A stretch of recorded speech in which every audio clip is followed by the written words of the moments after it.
ಎಲ್ಲರಿಗೂ ನಮಸ್ಕಾರ.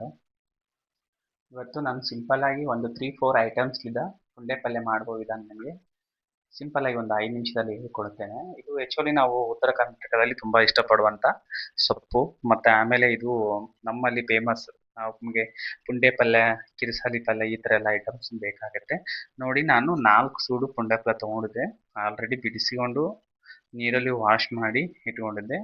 ಆಮೇಲೆ ನೆಕ್ಸ್ಟು ಒಂದು ಬಾಂಡಲಿ ಒಳಗಡೆ ಒಂದೂವರೆ ಚರಿಗೆ ನೀರು ಹಾಕಿ ಅಲ್ಲಿ ಗ್ಯಾಸ್ ಹಚ್ಚಿ ಇಟ್ಟಿದ್ದೀನಿ ನೋಡಿ. ಮತ್ತು ಅದು ಬಾಂಡಲಿ ಒಳಗಡೆ ನೀರು ಹಾಕಿ ಪುಂಡಿ ಪಲ್ಯ ಅದರೊಳಗೆ ಹಾಕಿದ್ದೀನಿ ನಾನೀಗ. ಮತ್ತು ಇದಕ್ಕೆ ಏನು ಮಾಡಬೇಕಂದ್ರೆ ಸಿಂಪಲ್, ಏನೂ ಭಾಳತ್ತಾಗಲ್ಲ, ಒಂದು 10 ನಿಮಿಷ ಆಗುತ್ತೆ.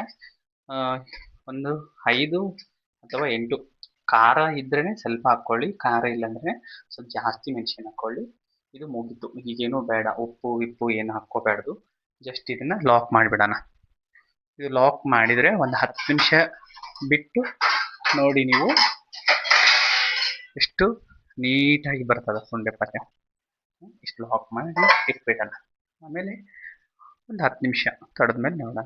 ಈಗ ಅಲ್ಲಿವರೆಗೆ ನಾವೇನು ಮಾಡೋಣ, ಇದಕ್ಕೆ ಬೆಳ್ಳುಳ್ಳಿ ಬೇಕು, ಆಮೇಲೆ ಸ್ವಲ್ಪ ಶೇಂಗಾ ಬೀಜ ಹಾಕ್ಕೊಳ್ಳೋಣ. ಶೇಂಗಾ ಬೀಜ ಹಾಕೊಂಡ್ರೆ ತುಂಬ ಟೇಸ್ಟಿ ಬರ್ತದೆ. ರೊಟ್ಟಿ ಒಳಗೂ ತುಂಬ ಟೇಸ್ಟಿ ಆಗುತ್ತೆ, ರೈಸ್ ಒಳಗಂಕರು ಸಖತ್ತಾಗಿ ಇರ್ತದೆ. ಆ ಕಡೆ ಒಂದು ಒಲೆಗೆ ಶೇಂಗಾ ಬೀಜ ಹುರ್ಕೊಂಡ್ಬಿಡೋಣ ಸುಮ್ಮನೆ. ಸ್ವಲ್ಪ ಶೇಂಗಾ ಬೀಜ ಹಾಕಿ ಹುರಿತಾ ಇದ್ದೀನಿ ನೋಡು.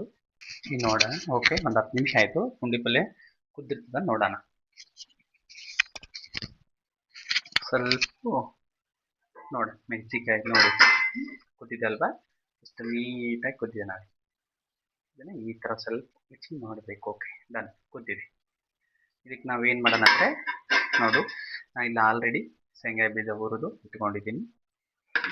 ಆಮೇಲೆ ಇದು ಬೆಳ್ಳುಳ್ಳಿ ನೋಡಿ, ಸಿಕ್ಕಾಪಟ್ಟೆ ಬೆಳ್ಳುಳ್ಳಿ. ಈ ಥರ ಭಾಳ ಬೆಳ್ಳುಳ್ಳಿ ಆಗಬೇಕು. ಭಾಳ ಬೆಳ್ಳುಳ್ಳಿ ಆದ್ರೇ ತುಂಬ ಟೇಸ್ಟಿ. ಇದಕ್ಕೆ ಸ್ವಲ್ಪ ಕೊತ್ತಂಬರಿ ಹಾಕ್ತೀನಿ, ಸ್ವಲ್ಪ, ಭಾಳ ಹಾಕೋದಿಲ್ಲ, ಸ್ವಲ್ಪ ಹಾಕ್ತೀನಿ. ಇದು ಮುಗೀತು. ಇದನ್ನೇನು ಮಾಡಬೇಕಂದ್ರೆ ಬಸ್ಕೊಂಡ್ಬಿಡೋಣ. ನೋಡಿ ಎಷ್ಟಾಯ್ತಲ್ವ, ಎಷ್ಟಿದ್ದು ಪುಂಡಿ ಪಲ್ಯ ಕುದ್ಮೇಲೆ ಸ್ವಲ್ಪ ಆಗುತ್ತೆ. ಇದನ್ನ ಏನು ಮಾಡೋಣ, ಒಂದು ಒಳ್ಳಲ್ಲಿ ಸಣ್ಣ ಕುಟ್ಕೊಳ್ಳೋಣ. ಮಿಕ್ಸಿ ಹಾಕಿದ್ರೆ ರುಚಿ ಆಗಲ್ಲ, ಒಳ್ಳಲ್ಲೇ ಕುಟ್ಕೊಳ್ಳೋಣ. ಓಕೆ, ನಾನು ನೋಡಿ ಶೇಂಗಾ ಬೀಜ ಸ್ವಲ್ಪ ಜಾಸ್ತಿ ಬೆಳ್ಳುಳ್ಳಿ ತೊಗೊಂಡಿದ್ದೀನಿ, ಸ್ವಲ್ಪ ಕರಿಬೇವು ಹಾಕ್ತೀನಿ. ಈಗ ಆಯಿತು, ಸಣ್ಣ ನೀಟಾಗಿ ಒಳ್ಳಲ್ಲಿ ರುಬ್ಕೊಂಡ್ಬಿಡೋಣ. ನೋಡಿ, ಪುಂಡಿ ಪಲ್ಯ ಎಷ್ಟು ಸಣ್ಣಾಗಿ ನುಣ್ಣಗೆ ರುಬ್ಕೊಂಡಿದ್ದೀನಿ. ಇದ್ರೊಳಗಡೆ ನೋಡಿ ಇಷ್ಟು ಚೆನ್ನಾಗಿದೆ ಅಲ್ವಾ, ಎಷ್ಟು ನೀಟಾಗಿ ಬಂದಿದೆ ನೋಡಿ.